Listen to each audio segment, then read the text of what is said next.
அழுதாள்.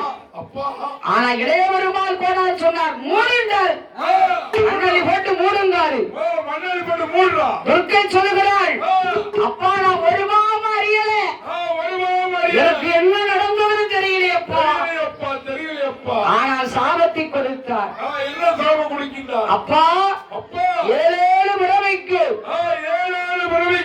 என்னை போல் அழகுள்ள பெண் பிறக்க மாட்டார், குடும்பத்திலே பிறக்க மாட்டார். நான் வருமாவும் அறியலையப்பா, செய்யவில்லையப்பா. சூதுவாதி இல்லாத உன் மகளை கொலை செய்கிறாய் யாரோ சொன்னார்கள் என்று என்ன சொன்னார் என்று தெரியாமல் என்று கொள்ளுகிறப்பா. அவரை ஏணிப்படி அடித்து மண்ணலி கிடத்தை மூடிவிட்டார்கள்.